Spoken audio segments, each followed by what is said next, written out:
Top of the morning to you, friend. How are you? I'm doing really well. Good, good. So, Vern, what's your, you know how therapists have those cool little acronyms before or after their name? Mm-hmm. Tell me your titles. Yeah, well, I want to celebrate you. Oh, thank you. Well, first of all, I guess the thing I'm most proud of is being the clinical director here at Oasis, and I'm also the VP of operations. Yeah. I have I'm a licensed clinical addiction specialist, but I'm also a certified clinical supervisor. Okay. Cool. Cool. And so I supervise, I'm Yes. able to supervise everybody. I've experienced it. I have been supervised. And you do it so well. Wow, thank you. And you have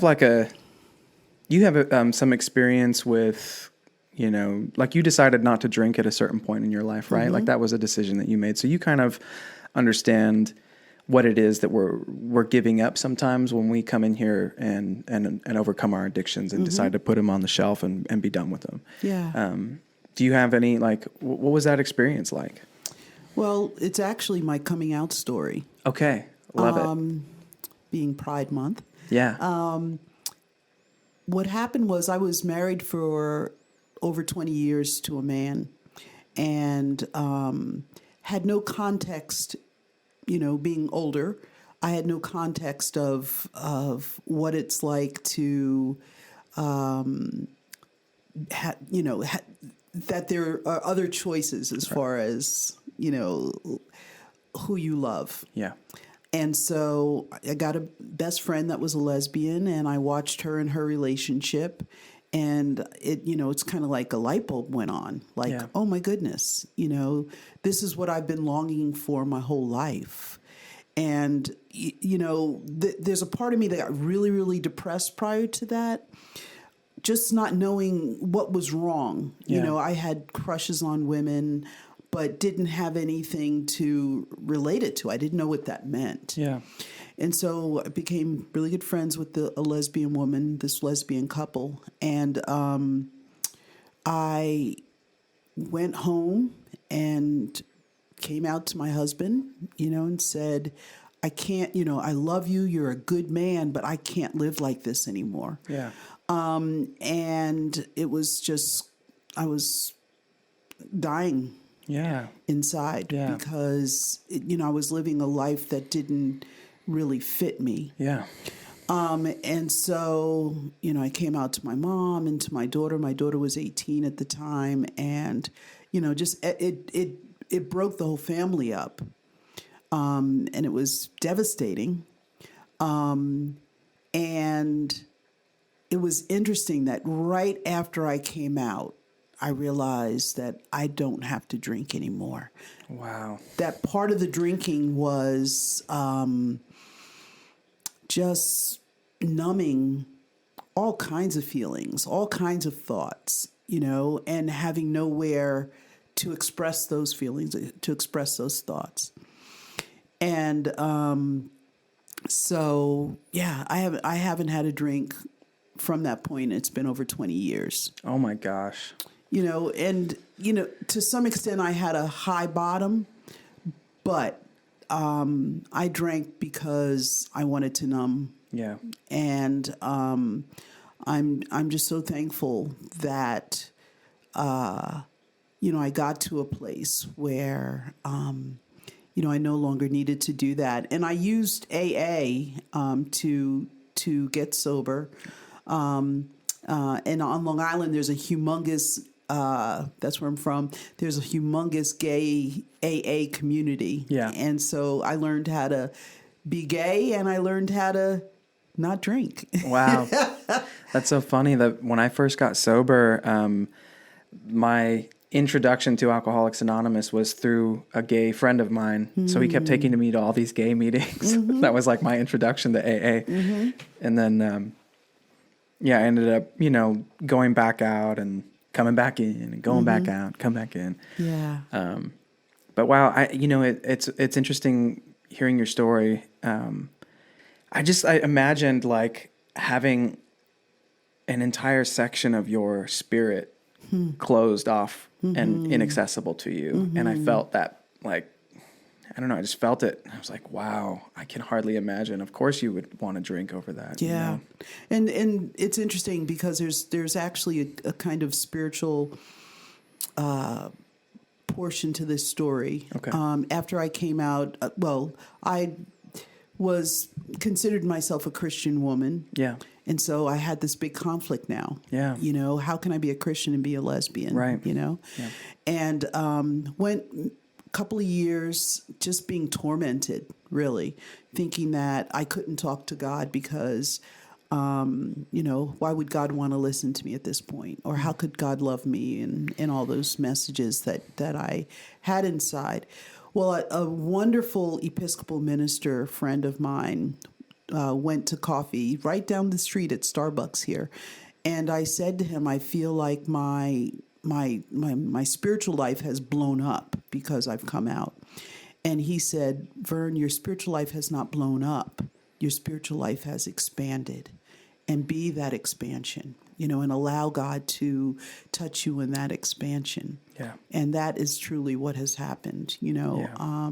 My spirituality is no longer in a box. You know, it is vast, and God is vast, and God's love, you know, embraces me and everybody else. Yeah, I agree. I agree wholeheartedly. I think it's so tragic that people feel like they don't have access to God anymore when, you know, they don't fit into that box anymore. You know, I think it's tragic.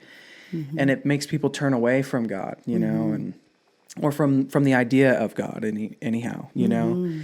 Because to me, you know, like the important takeaways of spirituality that I've come to find in my sobriety is that there's that God is very much alive, you know, and that whatever, you know, that is, it talks to us in a unique voice that only we can hear, you know?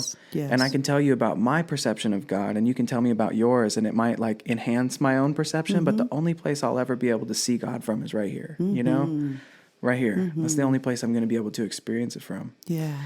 But, man, I'm so happy for you, you know?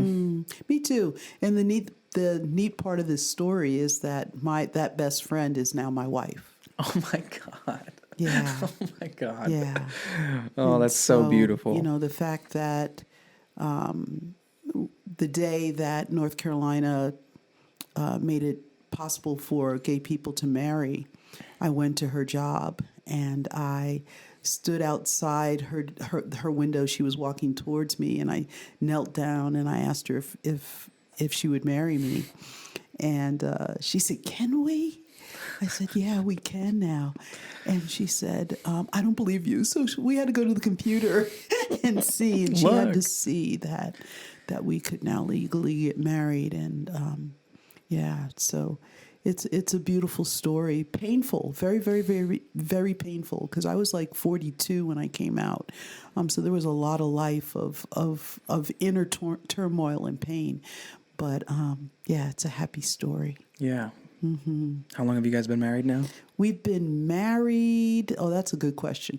Well, we had our commitment ceremony 15 years ago. Okay. I think we've been married now. I think it's 7 years. Okay, cool. Fantastic. Yeah. That's awesome, man. I love that. Thank you. What's the church that you ended up going to? Yeah. You mentioned it to me before, but I can't remember the name of it. And what's Yeah. that like? Yeah, we go to Unity of the Blue Ridge, and it's a wonderful, diverse church, really loving, and I mean it's our spiritual home and our spiritual community. And it's interesting because my wife is from a New Age kind of background, and I'm from this Christian background. And at Unity of the Blue Ridge, we both, you know, have found community, Yeah. and a message that reaches both of our hearts. Yeah. And so it's exciting. Has it been hard for you to extricate the idea of a punitive God from your psyche? Yeah, that was part of the challenge, you know, that you know, God, although loving, Yeah. One of the things my mother would say is God don't like ugly. You know, and so thinking of myself as ugly, as a lesbian, you know, and yeah, so I had to do a lot of work, and knowing that for me, you know, I am spirit, you know, Yeah. and so there is nowhere that I am not where God is not, Yeah. because I am a part of, Yeah. you know, and all of us are, Yeah. you know, we are one. Yeah. And so, yeah, there's no punitive God. It's all love. Yeah. It's all acceptance. Yeah. It's all, you know, and I believe that the whole journey here is to remember who we are. Yeah. And so that's what I'm, you know, every day not working towards, but just resting in the arms of what is, and knowing that I am love. Yeah. I think, and then the takeaway too is that like God does love ugly, right? God loves everything. Yeah, that's right. God is everything. Fiercely. You know? Yeah. So. And now, how long have you been working with Oasis, and what was your experience of working here versus working at some of the other places you've worked at? Yeah. Well, I really loved where I worked prior to here. I worked at Oasis Recovery Center, and I really loved the work. It was very, very hard work. Still, you know, director of a drug rehab, but funding was really limited, and so it was difficult to do the kinds of things that we're able to do here. And I met John Wood. Pretty much for he and I was love at first sight. You know, it's so amazing to work somewhere that I, you know, absolutely love my boss and love his vision, and not just his vision, but his ability to make the vision realized. You know, so I was actually the first program to come into Oasis was the OP group that I had at another program called Legacy Freedom. Okay.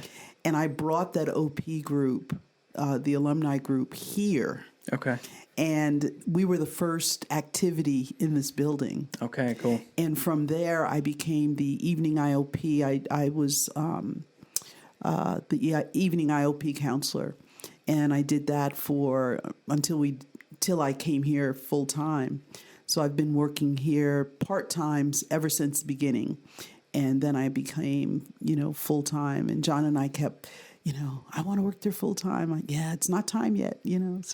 So we got it together. And so it'll be 3 years in this month, I think, that I've been here full-time. Rad. I love it. Yeah, I've been working with you guys now for about a year.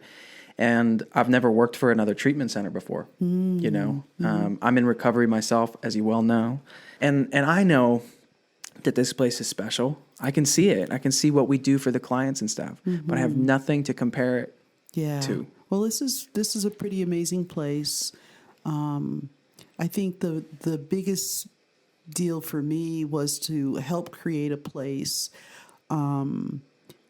first of all, that respected clients deeply, and where staff really realized that we are here because of the clients. Yeah. And for it to be a trauma-informed place, you know, that was really important, because many of the people that we work with are you know, have experienced trauma upon trauma. Yeah. And then the other vision that I was able to, John already wanted like a mindfulness-based program, and that's my foundation anyway. Yeah. But we wanted to create a program where people could get back in touch with their bodies. You know, because through addiction, we're anywhere but in our bodies. Right. And so it was really important for us to create a program with yoga and qigong and meditation and mindfulness and tack fit and you know, all of these things, hiking, all these things that help people to experience their bodies again and get in their bodies, because if we can get in our bodies, then we can be present. Yeah. We can be here now. Right.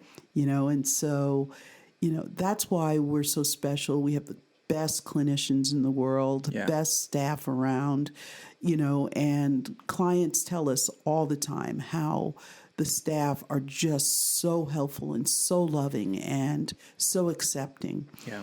And I think that's why we created, this kind of place, this kind of environment. Yeah. And I really have to go back to John and his passion and his love and the way he interacts with us, and I think that helps us to interact with clients in a very, very special, way. Yeah, he's a great leader, and he's good at putting the right people in place together. He's brilliant at that. Yeah, and the culture here, because I've worked in some great companies before, but the culture here is basically unparalleled.